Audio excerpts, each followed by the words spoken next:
नमस्कार, स्वागत है आप सभी का। आप देख रहे हैं चर्चा में। मैं हूं अजय मिश्र। वित्त मंत्री निर्मला सीतारमण 2026 का केंद्रीय बजट ऐसे समय में पेश करने जा रही हैं जब दुनिया बढ़ती आर्थिक और भू राजनीतिक चुनौतियों का सामना कर रही है। बजट सत्र की शुरुआत हो रही है 28 जनवरी से और 1 फरवरी 2026 को संसद के पटल पर रखा जाएगा साल 2025-26 का आम बजट। ये पहली बार होगा कि ये बजट रविवार को पेश किया जाएगा। सभी की निगाहें वित्त मंत्री निर्मला सीतारमण के बजट पर टिकी हुई हैं ताकि ये पता चल सके कि मोदी सरकार अर्थव्यवस्था, विशेष रूप से निर्यात क्षेत्र को अमेरिकी राष्ट्रपति डोनाल्ड ट्रंप द्वारा लगाए गए 50% की टैरिफ से कैसे बचाएंगे। हर साल की तरह वेतनभोगी करदाता, अतिरिक्त कर राहत और सरल कर अनुपालन, टीडीएस और टीसीएस जैसी राहत की उम्मीद इस बजट में रखेंगे।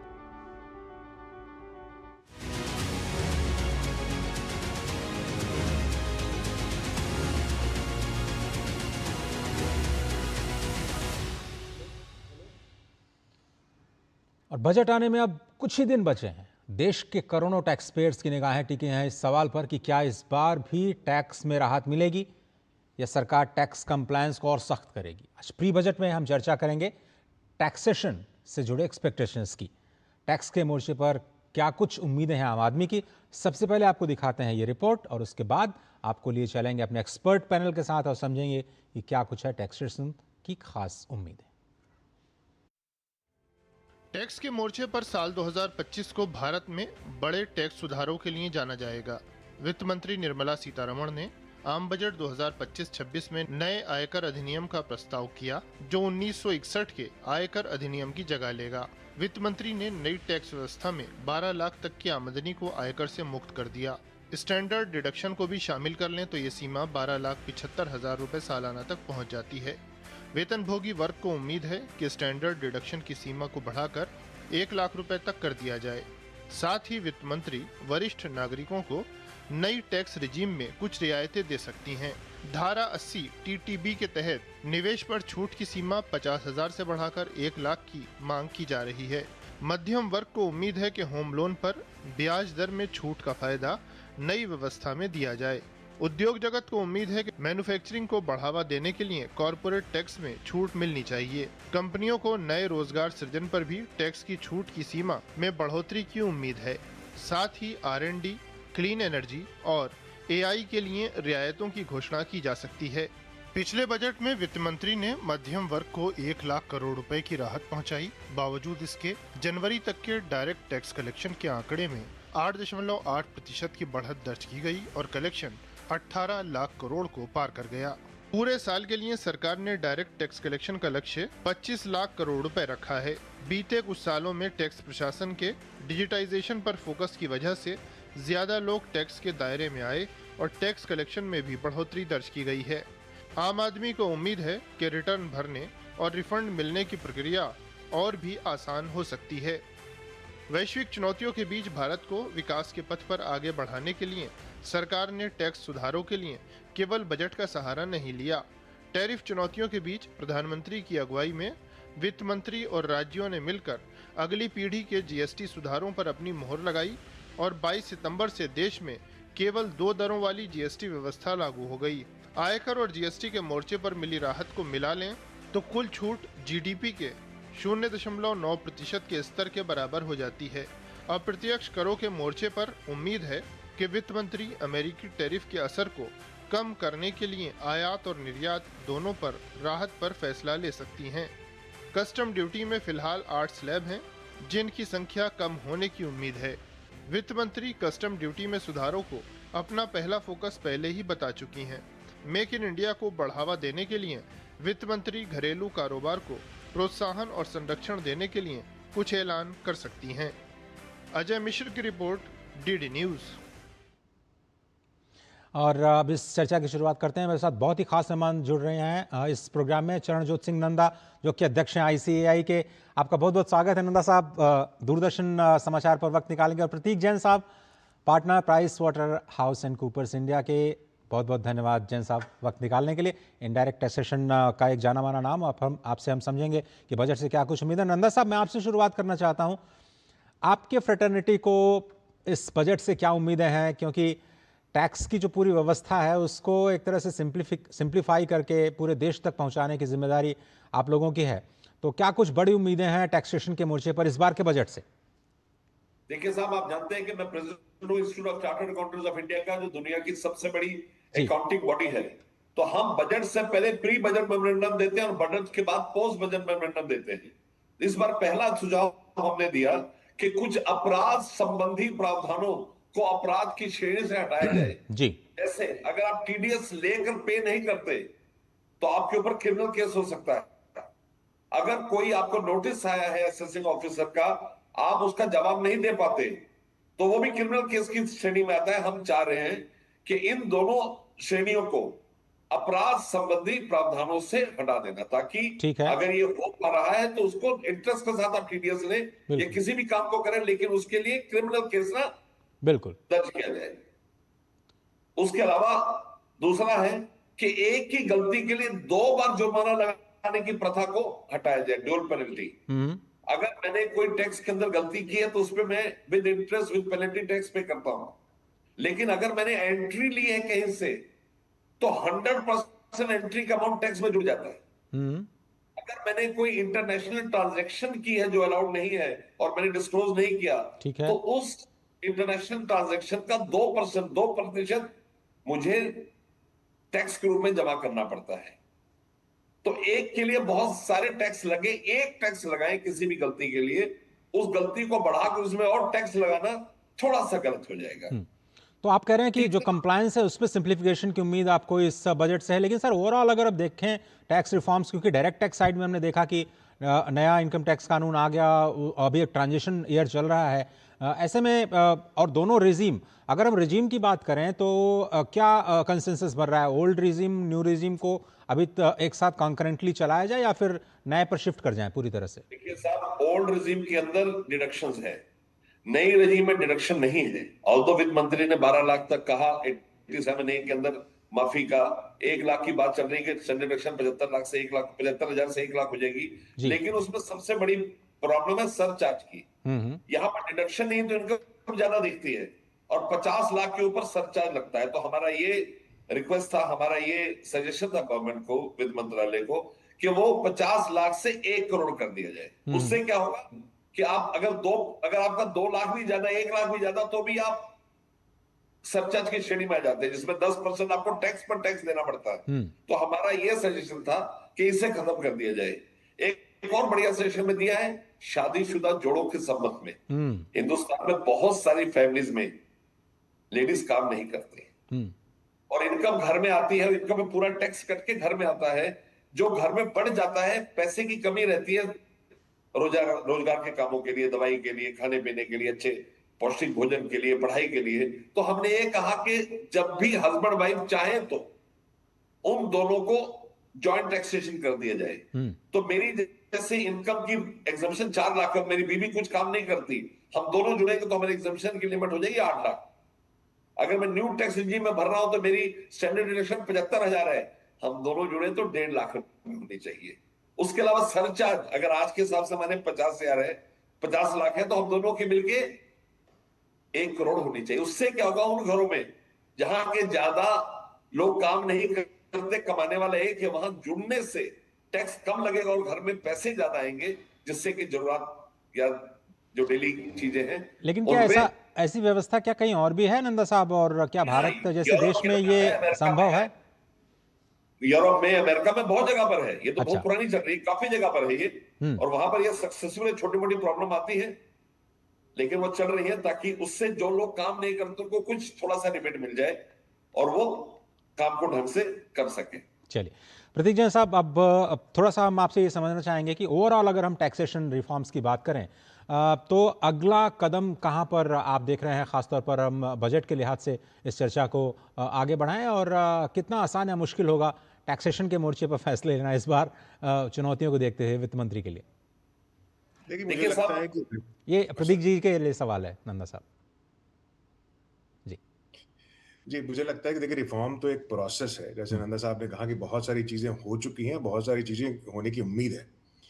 इनकम टैक्स पे रियायत काफी दी गई थी लास्ट ईयर, बीच में अभी जीएसटी पे काफी बड़ी रियायत दी गई, जो 12% से दर को 5% कर दिया गया। बहुत सारे आइटम पे, मोस्ट ऑफ द आइटम्स पर 18% से भी 5% कर दिया गया, जिससे करीब 1.5 लाख से 2 लाख करोड़ के बीच में रियायत मिली है वो सेस हटने के बाद। तो एक बहुत बड़ा कदम ऑलरेडी उठाया जा चुका है। इस बजट में उम्मीद ये है कि because of the geopolitical issues जो है, इंटरनेशनल ट्रेड पे फोकस किया जाएगा। जैसे फाइनेंस मिनिस्टर ने बोला कि कस्टम ड्यूटी रिफॉर्म हाँ जी, हाँ जी, आएंगे, तो उसमें जैसे 8 अभी स्लैब्स होते हैं कस्टम्स के, उसको शायद 5 या 6 में बदला जाएगा।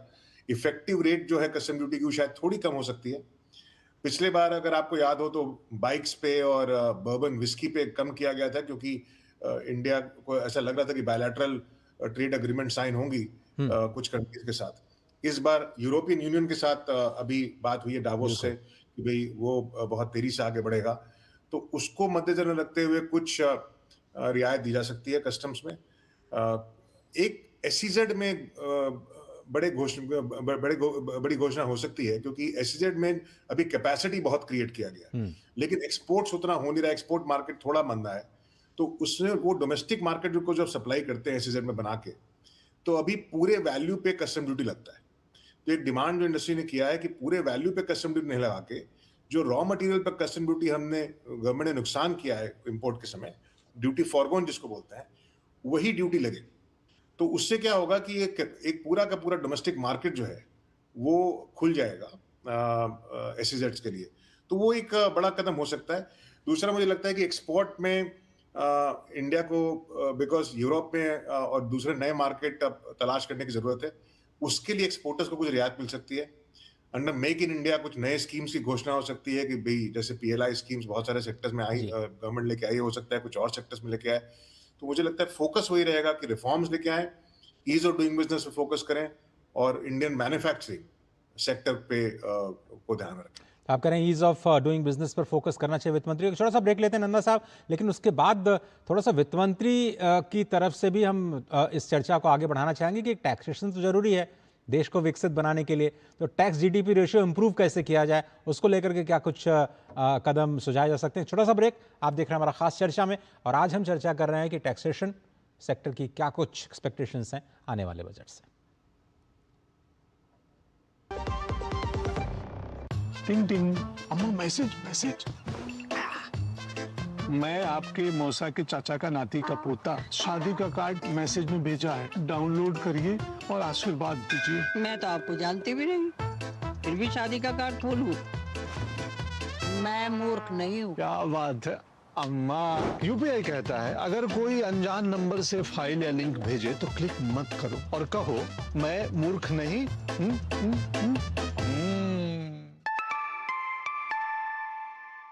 जाइए आप भी किसी का टेस्ट लीजिए। जब धरती चीर कर निकलता है लोहे का पत्थर और मिलता है मोंगिया के जोश से, फिर तपता है, पिघलता है और बनता है फौलाद। अब होता है सरिया सारी खूबियों के साथ। मोंगिया स्टील, मजबूत देश का मजबूत सरिया।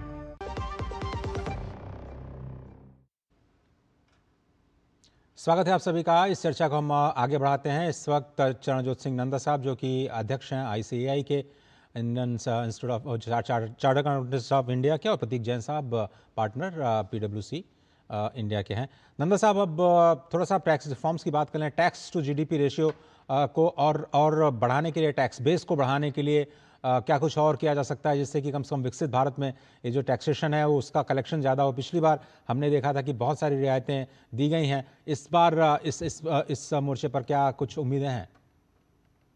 देखिए, रियायतें बहुत अच्छी दी गई पीछे, जैसे 12 लाख तक 87A के रिबेट से लोगों को राहत मिली। 75,000 आज की डेट पे टेंडर डिडक्शन है वो बढ़कर 1 लाख तक हो सकती है। लेकिन सबसे जरूरी है, अगर हम टैक्स बेस बढ़ाना चाहते हैं ताकि लोगों को टैक्स नेट में लाया जाए, तो टैक्स नेट में हमें देखना पड़ेगा कौन से वो लोग जो टैक्स नेट से बाहर हैं उन्हें लाया जा सके। इसमें सबसे इंपॉर्टेंट एग्रीकल्चर इनकम है। आप कम से कम एग्रीकल्चर इनकम वालों को टैक्स की रिटर्न भरवा सकते हैं। तो इसमें हमने ये तफ्तीश किया है कि जिनके पास 20 एकड़ से ज्यादा जमीन है उनको कंपल्सरी टैक्स रिटर्न भरी जाए। चाहे टैक्स आप बढ़ाओ ना बढ़ाओ, टैक्स उस पे लो ना लो एग्रीकल्चर इनकम पे, लेकिन रिटर्न भरेंगे तो साथ में किराया आ रहा है, शेयर मार्केट में प्रॉफिट है, प्रॉपर्टी में प्रॉफिट है, उससे बढ़ सकता है। दूसरा, F&O जो फ्यूचर ऑप्शन ट्रेड है, अभी तक उसको हम प्रिजम्पटिव टैक्सेशन में लेते हैं। तो प्रिजम्पटिव टैक्सेशन में वो लेते हैं जहां पर की किताबें नहीं बन सकती या बड़ा अनऑर्गेनाइज सेक्टर हो, जबकि F&O में आप जब चाहे अपनी, क्योंकि कैश में ट्रांजैक्शन कर नहीं सकते, सारे ट्रांजैक्शन विद NEFT या चेक से होते हैं, तो जी। उसके अंदर आप कोशिश कर सकते हैं, ये लॉ ला सकते हैं कि उसके अंदर नॉर्मल टैक्सेशन किया जाएगा, क्योंकि आपने क्या ट्रांजैक्ट किया आपके 26 AS में आता ही आता है। उसके अलावा आप जब चाहे आपको ब्रोकर उसकी स्टेटमेंट दे देता है। तो हमें टैक्स नेट को बेहतर करना पड़ेगा, इस पे बड़े तरीके से इसमें हमें फोकस करना पड़ेगा, ताकि वो सारे एरिया जहां पर टैक्स रिटर्न नहीं भरी जा रही उनको प्रेरित किया जाए वो टैक्स रिटर्न भरे। एक बार टैक्स रिटर्न के दायरे में आएंगे तो ऑटोमेटिकली टैक्स आना शुरू हो जाएगा और उससे हमें बहुत बेनिफिट मिलेगा। प्रतीक जी, अगर हम इसी चीज़ को और आगे बढ़ाएं कि टैक्स कलेक्शन के लिहाज से और क्या कुछ सिंप्लीफिकेशन हो सकता है जिससे जीएसटी जैसे क्षेत्रों में भी जहां पर लूप होल्स हैं उनको और भी ज़्यादा सिंप्लीफाई किया जाए, जिससे कि लोग वॉलंटरीली कम से कम कंप्लायंस आगे बढ़े और देश की इकॉनमी को और फायदा हो? देखिए, इसमें काफी काम हो चुका है। जैसे नंदा साहब ने बताया कि टैक्स रेट बढ़ाना तो बहुत मुश्किल है, चाहे वो इनकम टैक्स हो, चाहे अब जीएसटी पे तो आपने ऑलरेडी कम कर दिया, ऐसे भी वो बजट का पार्ट नहीं है और जी। कस्टम ड्यूटी पे बढ़ा नहीं सकते, तो आपको टैक्स का दायरा ही बढ़ाना पड़ेगा। इसमें एक दो चीजें और है जो गवर्नमेंट सोच सकती है। एक है कि डिस्प्यूट रेजोल्यूशन कोई स्कीम लेके आए कस्टम्स के लिए स्पेसिफिकली। ये 3-4 साल से बात चल रही है, उसमें करीब 40-45 हजार करोड़ जो है गवर्नमेंट का, हो सकता है एस्टिमेट और ज्यादा हो क्योंकि ये नंबर्स 1-2 साल पुराने हैं, ये कोर्ट में अभी फंसे हुए हैं। तो अगर आप कोई सिंप्लीफाइड एक प्रोसेस लेके आए जिसके तहत कि भाई इंटरेस्ट पेनल्टी वगैरह माफ कर दें, तो उससे उम्मीद है कि कुछ टैक्स कलेक्शन होगा, लेकिन मोर देन टैक्स कलेक्शन वो सिंप्लीफाई हो जाएगा, जी। सिंप्लीफिकेशन हो जाएगा, क्योंकि इनकम टैक्स में एक ऐसा स्कीम आ चुका है, जीएसटी में आ चुका है, कस्टम्स में नहीं आया। दूसरा कि आपको ये देखना पड़ेगा कि देश में इन्वेस्टमेंट कैसे लेके आए, क्योंकि टैक्स कलेक्शन जब बढ़ता है जब इकोनॉमिक एक्टिविटी बढ़ती है। इकोनॉमिक एक्टिविटी तब बढ़ेगी जब देश में इन्वेस्टमेंट ज्यादा होगा, चाहे वो बाहर से पैसा है चाहे देश में से पैसा है। उसके लिए आपको ईज ऑफ डूइंग बिजनेस या फिर जो सरलीकरण बोलते हैं टैक्स का, उसको करने की जरूरत है। बहुत सारी चीजें डिमांड की गई हैं, डिफरेंट इंडस्ट्री बॉडीज ने की है। एक जैसे फॉर एग्जाम्पल TDS है, TDS में बहुत तमाम तरीके के दरें हैं, तो उसको 3 दरों में कन्वर्ट कर दिया जाए। एक सिर्फ सैलरी की हो, एक नेगेटिव की हो गई लॉटरी वगैरह की, और एक जनरल जो रिसीडुअल इसको बोलते हैं। तो इस तरह की चीजें अगर आप करेंगे तो देश में थोड़ा इन्वेस्टमेंट का माहौल ज्यादा बढ़ेगा और डिस्प्यूट्स कम होंगे और इन्वेस्टमेंट ज्यादा आएगा। और MSME सेक्टर के लिहाज से क्या कुछ कंप्लायंस में हम उम्मीद कर सकते हैं कि सिंप्लीफिकेशन हो, जिससे कि बड़ा जो मास है, बड़ा जो बेस है MSME का, उनको जो कंप्लायंस होती है टैक्सेशन के मोर्चे पर, उनके कॉस्ट में थोड़ी सी कमी आ पाए? देखिए, ये बहुत सारी चीजें हैं MSME में, लेकिन वो जनरली जीएसटी का पार्ट है। जीएसटी बजट का पार्ट होता नहीं है, जीएसटी काउंसिल डिसाइड करती है। बिल्कुल। उसमें आप बहुत सारी चीजें कर सकते हैं, जैसे कि आप थ्रेशोल्ड बढ़ा दें, इसका ई-कॉमर्स के लिए काफी रियायत दी गई है, उसमें कुछ और काम करने की जरूरत है MSME के लिए। हर एक स्टेट में, अगर मैं MSME 10 स्टेट में रजिस्टर्ड है, 10 स्टेट में मेरे को जीएसटी रिटर्न भरना पड़ता है, तो कुछ ऐसा स्कीम लेके आए कि भाई उनके लिए एक सिंगल रिटर्न हम का प्रावधान किया जाए। तो बहुत सारी चीजें हैं, लेकिन अनफॉर्चुनेटली वो बजट का पार्ट नहीं है, वो एक रिफॉर्म है जो चलता रहेगा और जीएसटी काउंसिल को इस पर डिसाइड करना है। नंदा साहब, अभी बहुत सारी इमर्जिंग टेक्नोलॉजीज़ की बात हो रही है जिसमें इन्वेस्टमेंट करने की ज़रूरत है, नए सेक्टर्स उभर रहे हैं। ऐसे में भारत को मैन्युफैक्चरिंग का हब बनाने के लिए कॉर्पोरेट टैक्स साइड में, इंडस्ट्री साइड में क्या कुछ उम्मीद बनती है, जिससे कि हम आत्मनिर्भर भारत को, मेक इन इंडिया को बढ़ावा दे पाएँ? और बार बार हम बातें बहुत ज़्यादा कर रहे हैं विकसित भारत के लिए, पर उसके लिए एक ठोस बुनियाद तो बन पाए, उसके लिए एक बेसिक इंफ्रास्ट्रक्चर तो तैयार हो पाए, कम से कम एक टैक्सेशन इकोसिस्टम तो तैयार कर पाएँ। कॉर्पोरेट साइड से क्या कुछ उम्मीदें आप लगा रहे हैं? देखिए सब कॉर्पोरेट साइड से हमें अच्छा कंट्रीब्यूशन मिलता है, ऐसी कमी नहीं है, लेकिन जहां भी को एनुअलिटी होती है प्रॉब्लम है। जैसे हम LLP की बात करें, आज सरकार ने बहुत बेनिफिट दिया LLP को कि वो पूरे टैक्स नेट में आए, लेकिन उनको इक्वेट नहीं किया कंपनीज के साथ। कंपनीज के अंदर अगर कंपनियां एमेलगेमेट करती हैं, 2 कंपनियां जुड़ती हैं आपस में, तो जो कैपिटल एसेट ट्रांसफर होते हैं उसके ऊपर कोई कैपिटल गेन टैक्स लगता नहीं है। लेकिन अगर एलएलपी जुड़ेगी तो उस पर उनको कैपिटल गेन टैक्स देना पड़ता है। एलएलपी का रेट ऑफ जो टैक्स है वो 30% है, कंपनीज का इफेक्टिव रेट 22% है। तो इन सब चीजें ऑनरेबिलिटीज को सुधारना पड़ेगा। दूसरी बात, आईटी आने से असेसमेंट बड़ा प्रखर हो गया। एक जमाने में बहुत कुछ मिलता नहीं था, आपने देखा होगा इतने केस आ रहे हैं जहां पर के लोगों ने डोनेशन दी, वो डोनेशन ठीक थी या गलत थी, उसके ऊपर बड़े नोटिस आ रहे हैं। तो आज आर्टिफिशियल इंटेलिजेंस आने के बाद टैक्समैन के पास वो हथियार है कि हर एक्सेप्शन को वो देख सकता है, अगर कोई भी परेशानी, कोई भी तकलीफ है उसको ढंग से देख सकता है। तो मोटा मोटी अगर आप बात करें तो इस बजट के अंदर प्रावधान होना चाहिए कि जितनी टैक्स रिलेटेड इश्यूज हैं उनको सिंप्लीफाई किया जाए और इंश्योर किया जाए कि कंप्लायंस बराबर हो, कंप्लायंस पूरी हो। बिल्कुल सही कहा आपने। फिर आपको और छोटा सा ब्रेक लेता हूं, ब्रेक के उस पार हम आएंगे तो हम अंतिम कमेंट लेंगे इस प्रोग्राम में अपने दोनों एक्सपर्ट के। कहीं मत जाइए, आप देख रहे हैं चर्चा में, और आज हम एक्सपेक्टेशन की बात कर रहे हैं taxation, both direct and indirect taxes से क्या कुछ उम्मीदें हैं इस बार के बजट से।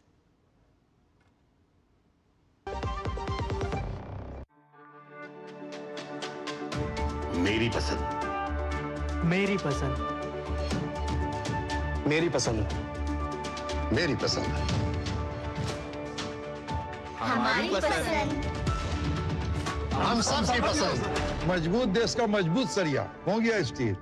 LIC युवा प्रोफेशनल्स के लिए लाए हैं नवजीवन श्री। करें नियमित प्रीमियम का भुगतान, जीवन बीमा का आनंद लें, प्राप्त करें प्रीमियम के प्रतिशत पर गारंटीकृत एडिशंस, अपने वित्तीय लक्ष्यों के अनुरूप मैच्योरिटी पर गारंटीकृत धनराशि पाएं। मौजूदा पॉलिसी धारकों के लिए आकर्षक अतिरिक्त लाभ आज ही खरीदें। एक बार फिर से स्वागत है आप सभी का। आप देख रहे हैं चर्चा में, और आज हम चर्चा कर रहे हैं कि जो बजट आने वाला है उसमें टैक्सेशन को लेकर के क्या कुछ उम्मीद है। प्रतीक जैन साहब, पहले हम लोग बहुत ट्रैक किया करते थे पिछले 10, 15, 20 सालों में कि बजट को इस लिहाज से कि क्या सस्ता होगा, क्या महंगा होगा, और इस चीज़ को लेकर के बहुत ज़्यादा एक तरह से एक्साइटमेंट रहा करती थी। लेकिन वो पार्ट मेरे ख्याल से जीएसटी ने चुरा लिया और अब उतना ज़्यादा एक्साइटमेंट रह नहीं जाती है। तो अब बेसिक कस्टम साइड में आपने कहा कि शायद कुछ चीज़ें हैं जो हमें देखने को मिल जाए, और शायद इंपोर्ट ड्यूटी में थोड़ी बहुत कमी देखने को मिले। ऐसे में ओवरऑल इन्फ्लेशन मैनेजमेंट को लेकर के और पूरे टैक्स टू जीडीपी रेशियो को बढ़ाने को लेकर के अगले साल के लिए आप लोगों का क्या एक्सपेक्टेशन है? कितना एक तरह से बेंचमार्क क्या सेट कर सकती हैं वित्त मंत्री आने वाले बजट में टैक्स के लिहाज से? देखिए, कहना थोड़ा मुश्किल है अभी, क्योंकि बहुत बड़ा जो रियायत दिया गया जीएसटी में, उसके वजह से आप देखें तो टैक्स कलेक्शन थोड़ा कम हुआ है पिछले कुछ महीनों। प्रेशर दिखाई दे रहा है, बहुत प्रेशर, हाँ, लेकिन वो एक्सपेक्टेड था। धीरे धीरे जैसे जैसे कंजम्पशन बढ़ेगा, क्योंकि जब टैक्स रेट कम होती है तो लोग ज्यादा सामान खरीदते हैं, लोग ज्यादा सामान खरीदेंगे तो टैक्स कलेक्शन बढ़ेगा। उसके जनरली देखा गया कि जब भी आप इनडायरेक्ट टैक्स रेट्स को कम करते हैं, आपका टैक्स बेस बढ़ता है। तो मेरे ख्याल से just a matter of time. जी, मुझे लगता है कि फाइनेंस मिनिस्टर बहुत अग्रेसिव बजट टारगेट नहीं लेंगी अगले साल का, और एक रियलिस्टिक बजट टारगेट होगा। हो सकता है कि 10%, 12% जो है इस साल का कलेक्शन के ऊपर वो बढ़त की बात करें अगले साल। बहुत ज्यादा जो अगर 7-8-7.5% पे इकोनॉमी ग्रो कर रही है तो 10-12% टैक्स कलेक्शन जो है वो बढ़ने की उम्मीद है। और जैसे जैसे टेक्नोलॉजी का प्रयोग और हो रहा है वैसे मुझे लगता है कि टैक्स लीकेज जो है उसको कट किया जाएगा। एक जो सवाल मैं क्विकली रिस्पॉन्ड करना चाहता हूँ, जो आपने पहले नंदा जी से पूछा था कि कॉर्पोरेट में क्या एक्सपेक्टेशन है। दो चीजें जो है जहां पे इन्वेस्टमेंट बहुत हो रहा है इंडिया में, एक है डेटा सेंटर्स, बहुत सारे डेटा सेंटर्स खुल रहे हैं, और एक जीसीसी जिसको बोलते हैं कि भाई इंडिया में काफी 2000 जीसीसी हैं जो आकर के कैपेबिलिटी सेंटर बना रही है। इन दोनों सेगमेंट में टैक्स सर्टेनिटी की जरूरत है। तो डेटा सेंटर में कैसे टैक्स होगा, आपको परमानेंट एस्टैब्लिशमेंट्स को नहीं मानेंगे कि नहीं मानेंगे, उसमें क्या प्रॉफिट मार्जिन लगाना होगा, इस तरह की जो चीजें। और ह्यूमन कैपिटल मूवमेंट पे, जैसे जीसीसी इंडिया में बहुत बन रहे हैं तो बाहर से लोग हो सकता है इंडिया शिफ्ट करें, तो उनका टैक्सेशन कैसा होगा, इस तरह की जो चीजें हैं जो इमर्जिंग एरियाज हैं, इसको देखने की जरूरत है। हमें उम्मीद है कि डेटा सेंटर और जीसीसी से रिलेटेड चीजें जो हैं उस पर गवर्नमेंट कुछ विचार करेगी। नंदा साहब, कुछ ऐसा out of the box idea क्या वित्त मंत्री रख सकती हैं? क्या किसी खास सेगमेंट पे फोकस कर सकती हैं जिससे कि टैक्सेशन के मोर्चे पर संसद के पटल पर तालियां गूंजें, मिसाल के तौर पर सिटीजन, सीनियर सिटीजन या फिर वुमेन सेंट्रिक या फिर जेनजीज को लेकर के कुछ ऐसी उम्मीदें? देखिए साहब, आप आउट ऑफ ऑफिस की उम्मीद करते हैं तो ये कहा जा सकता है कि टीडीएस और टीसीएस के क्रेडिट को रिकॉर्ड करने के लिए साल दर साल ई लेजर सिस्टम शुरू किया जाए, जैसा कि जीएसटी में है। जी, आपको हमेशा दिखता है कितना आपका क्रेडिट है, आप वहां से ले सकते हो, दे सकते हो। देखिए अब सिस्टम चलेगा लोगों को ज्यादा सहूलियत देने का। सब टैक्स पे करना चाहते हैं, नया देश है टैक्स पे करना चाहता है। एज ए चार्टर्ड अकाउंटेंट मेरे पास कोई क्लाइंट नहीं आता जो टैक्स पे न करना चाहता हो। जी। वो चाहता है वाजिब अपना हिस्सा देश की तरक्की में अपना योगदान दे, आहुति दे। अब क्या हो गया, जैसे जो न्यू रिजीम में टैक्सेशन है उसके अंदर डिडक्शन नहीं है, तो अब सवाल उठते हैं थोड़ी डिडक्शन अलाउ कर दिया जाए। जैसे मेडिक्लेम है, मेडिक्लेम की डिडक्शन वैसे काफी लोग मेडिक्लेम करते हैं, उससे उनकी सेहत का आने वाले फ्यूचर को सिक्योर करते हैं, तो लोग चाहते हैं कि उसमें अलाउ कर दें। परमानेंट डिसेबिलिटी में वो चाहते हैं कि अलाउ कर दिया जाए थोड़ा डिडक्शन। तो धीरे धीरे अब ये मांग उठ रही है कि अगर जिन एरियाज में जरूरत है वो डिडक्शन दी जाए। देखिए 4 लाख का एग्जामिशन लिमिट है। तो ऐसा बनाया गया इस पुराने बजट के अंदर कि हर 4 लाख पे 5% बढ़ेंगे। जी। उसका मतलब है कि 24 लाख के बाद आपका 30% रिटर्न होगा, टैक्स का इंटरेस्ट, टैक्स का रेट होगा, और उसमें आपको 12 लाख एक और 75 लाख एक मिलेंगे। तो उस तरीके से इकोनॉमी में पैसे आने की बड़ी उम्मीद है, वो पैसा री इन्वेस्ट होगा। तभी आपने देखा कि स्टॉक मार्केट में बहुत जबरदस्त एक्टिविटी है, जितने लोग हैं वो कहीं और इन्वेस्ट नहीं कर रहे, वहीं बाजार है। बिल्कुल सही बात लगी ताकि बाजार में पैसा आए। अब सोना और चांदी भी बढ़ रहा है, तो उससे भी इन्वेस्टमेंट से लोग प्रभावित हो रहे हैं। घरों में लोगों में एहसास होता है ना, देखिए सोना कहां से कहां पहुंच गया, और हिंदुस्तान के हर घर में थोड़ा बहुत सोना जरूर है, तो आपको एहसास होता है कि धीरे धीरे अमीर हो रहे हो। तो उस एहसास को अगर टैक्स, चलिए, अगर वित्त मंत्री ऐसा करें कि सोने के दाम में कुछ कमी आ जाए तो शायद मुझे लगता है बहुत सारे लोगों के मन में खुशी हो जाएगी। बहुत धन्यवाद नंदा साहब, वक्त हमारे पास इतना ही है। प्रतीक जैन साहब, आप भी शामिल हुए, बहुत बहुत शुक्रिया आप इस कार्यक्रम में शामिल होते। तो चर्चा में आज के इस अंक में सिर्फ इतना ही, और बजट पर ये जो प्री बजट चर्चा है लगातार जारी रहेगी। कल भी हम इसी वक्त आपके साथ हाजिर होंगे। फिलहाल पूरी टीम को दीजिए इजाजत। नमस्कार।